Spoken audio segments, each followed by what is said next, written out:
Bismillahirrahmanirrahim. Assalamualaikum warahmatullahi wabarakatuh. Waalaikumsalam warahmatullahi wabarakatuh. Alhamdulillahirabbil alamin, wassalatu wassalamu ala asrofil anbiya'i wal mursalin wa ala alihi wa sahbihi ajmain. Bagaimana kabar anak Pak semuanya? Alhamdulillah sehat. Alhamdulillah sehat Pak. Ya, baik. Pastikan tidak ada yang mengganggu sehingga nanti Ananda bisa fokus untuk belajar hari ini. Minta kepada Ismail untuk memimpin doa kita. Silakan, Is. Ya, baiklah teman-teman semua, kita berdoa bersama-sama. Berdoa mulai. Selesai. Untuk kehadiran kita hari ini, sekaligus apa juga ingin melihat gambaran bagaimana ibadah kita dalam minggu ini, maka diharap Anda semuanya mengisi link absen kita yang sudah seperti biasa yang ada di WA. Silakan diklik link absennya. Ini yang sudah ngisi ada Ahdas, ini ada sholatnya 5 waktu ya. Kemudian ada Zainal. Ini Arjun. Kok bisa beda-beda ya? Oh. Ingat apanya ya? Di situ kan ada keterangannya. Yang dibuat itu adalah yang tinggalnya, berapa kali yang dikerjakan, yang paling tinggalnya. Kemudian ada sholat duha, kemudian Arjun ini rajin sholat duhanya, mudah-mudahan bisa dipertahankan. Ada setiap hari sholat duhanya, dan sholat berjamaah juga, Masya Allah. Ini, alhamdulillah ada puasa juga dalam apa ini. Baik, mudah-mudahan bagi Ananda yang sudah maksimal mengerjakan ibadah ini setiap hari, setiap minggu ini kita akan coba cek. Nanti kita akan kalkulasikan terakhir nanti siapa yang banyak ibadahnya, itu akan ada nilai tambah dalam nilainya nanti. Bukan hanya sekedar menambah nilai spiritual saja, tapi juga nanti Bapak akan tambahkan untuk nilai di bidang pengetahuannya di sini. Karena di dalam pembelajaran PAI, pendidikan agama Islam, itu bagi Bapak itu yang terpenting itu adalah bagaimana pengamalannya dalam sehari-hari.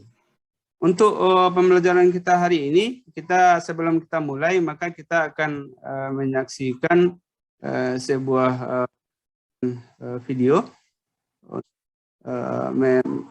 memperhatikan sehingga kita bisa mengambil iktibar dari video ini.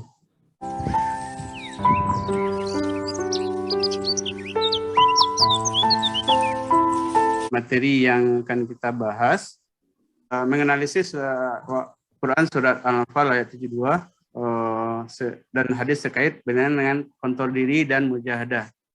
Jadi kita fokus untuk pertemuan hari ini khusus pada kontrol diri saja. Insya Allah untuk pertemuan selanjutnya ada mujahadah, ada husnuzon atau prasangka baik, dan pertemuan ketiganya nanti tentang persaudaraan atau ukhuwah. Jadi tujuan pembelajaran kita untuk hari ini itu yang pertama kita memahami tentang konsep tentang manajemen diri. Kemudian kita tahu yang uang 2000 seseorang. Kemudian kita memahami faktor-faktor penyebab kegagalan. Kemudian juga kita tahu tajwid tentang surat Al-Anfal ayat 72. Kemudian agar kita bisa memahami ini, maka untuk lebih nanti kita akan dibagi menjadi beberapa kelompok. Tapi sebelumnya kita ingin lihat dulu bagaimana kemampuan Ananda, karena ini adalah pertemuan pertama di semester 1. Tentu Ananda, kita ingin tahu dulu bagaimana kemampuan ilmu tajwid kita dalam membaca Al-Quran. Oleh sebab itu, silakan Anda klik link yang ada di WA kita tentang pretest tentang membaca Al-Quran. Ada hukum-hukum tajwid di situ. Silakan diklik sebentar. Saya kasih waktu 2 menit. Ada quiz di Word. Pak, dapat 90 Pak. 90, bagus, mantap. Nafriza. Yang lain gimana? Berarti kemampuan bacaan Al-Quran kita, pengetahuan ilmu tajwid kita luar biasa. Saya cuma dapat 3, Pak. Oh, dapat 3. Oh, dapat 3 berarti. Itu ya. Nah, tapi tidak apa, karena ini baru awal, mudah-mudahan nanti ketika terakhir belajar kita nanti kita bisa mendapatkan hasil yang maksimal.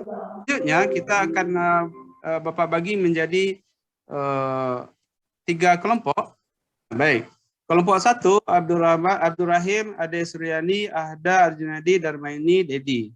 Ini nanti dapat tugas itu menganalisis Al-Quran surat Al-Anfal ayat 72. Jadi analisis tajwidnya di situ apa saja yang ditemukan tajwid yang ada di situ, nanti akan kita beri kesempatan untuk setelah menganalisis untuk mempresentasikan, kemudian nanti yang lain nanti kita beri juga kesempatan untuk memberi tanggapan.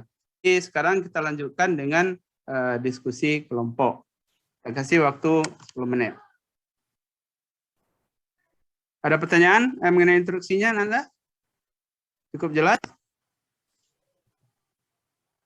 Cukup jelas, Pak. Jelas. Ya. Pakai PowerPoint atau manual saja, kelompok 1? Manual aja, Pak.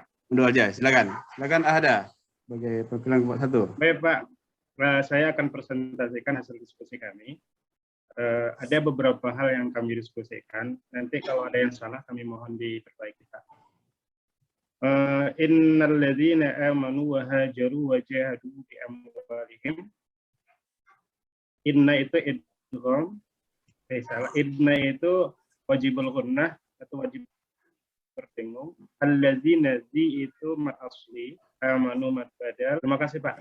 Baik, luar biasa. Ada walaupun tadi ada beberapa yang terlangkau, tapi secara umum adalah luar biasa. Kita kasih aplaus untuk Ahda. Baik, itu kelompok 1. Ada yang mau sebelum kita melihat di sini kata Ahda tadi bilang innal ladzina amanu. Ini kata Ahda tadi amanu. Ada yang tahu enggak kenapa ini dikatakan mak badal kata Ahda tadi? Apa penyebabnya? Saya, Pak. Ya, silakan Arjun. Apa alasannya mak badal? Itu nama badal itu yang ganti, Pak. Iya, Ganti, ya. maka tulisannya nanti bisa versi 2. Ini versi pertamanya, Pak. Maka ini ganti dari harkat yang biasanya mereng. Kemudian kalau tulisan bentuk lain itu ada alif di kiri sana lagi. Maka alifnya itu nanti yang dikasih harkat, dijadikan harkat. Maka dia ganti dari harkat yang tertukar itu, Pak. Itu, Pak. Ya, ada pendapat yang lain?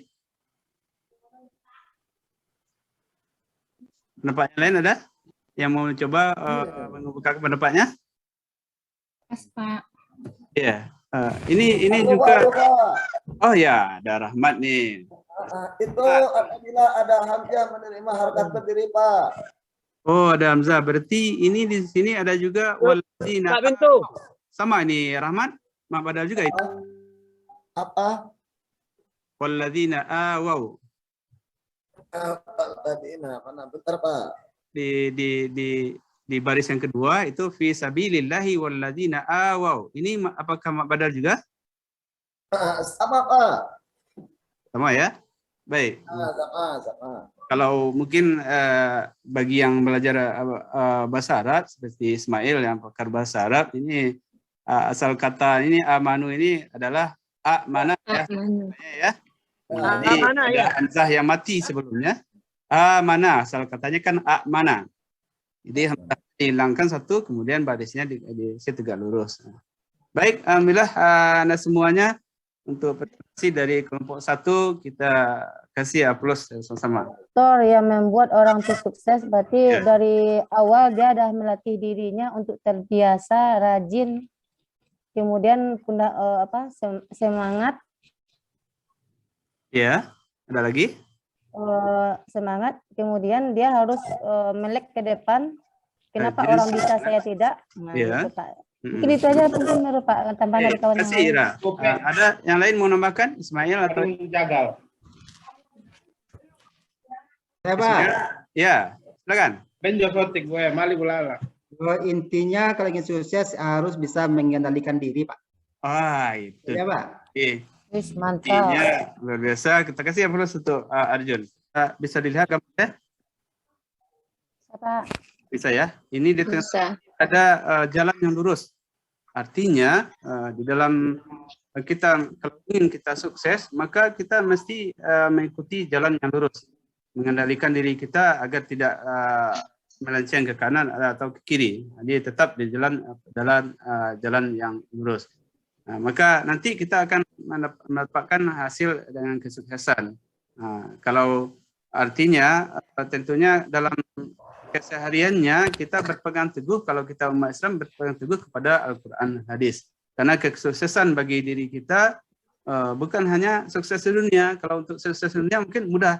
Dengan cara kita rajin bekerja, kita bisa mendapatkan hasil yang maksimal. Tapi kesuksesan dunia itu perlu berpedoman pada Al-Quran dan hadis.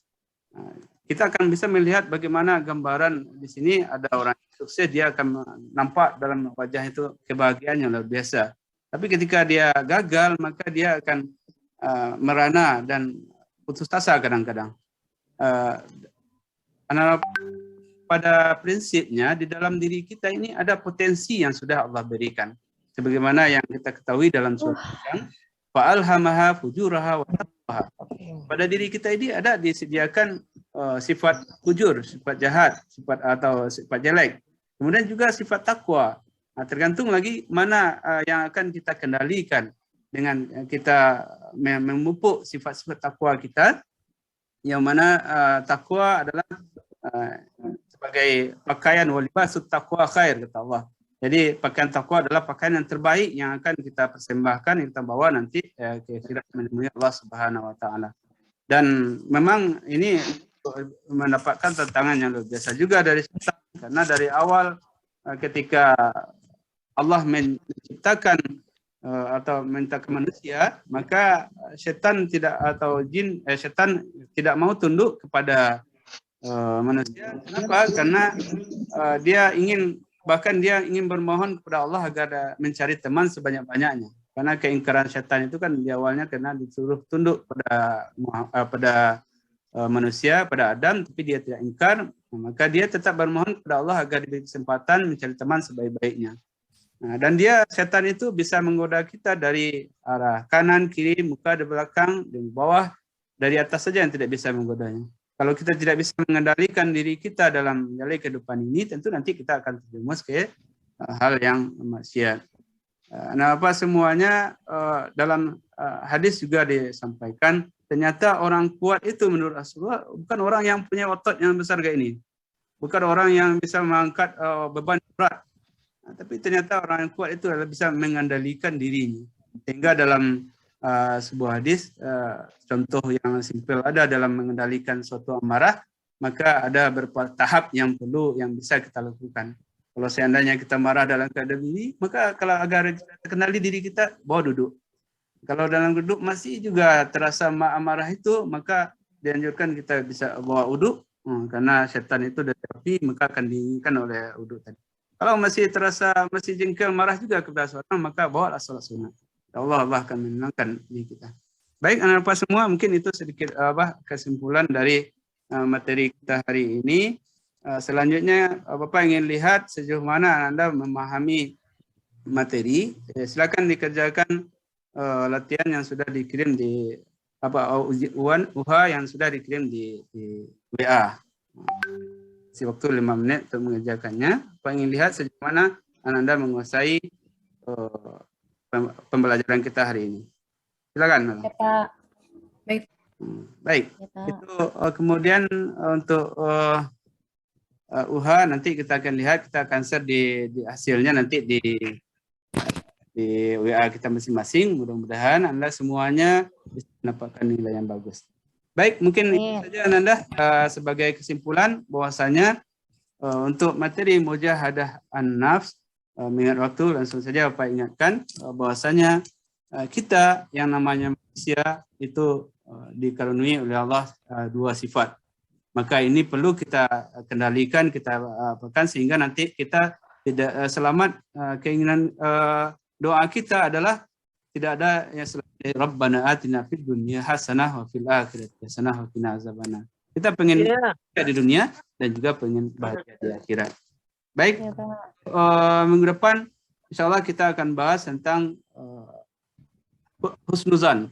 Jadi Pak Harap Anda membaca materi itu ada yang terdapat di buku, sehingga nanti pas diskusi nanti Anda sudah punya bahan, sehingga diskusi kita bisa lebih hangat lagi diskusinya, mentally semaksimal mungkin.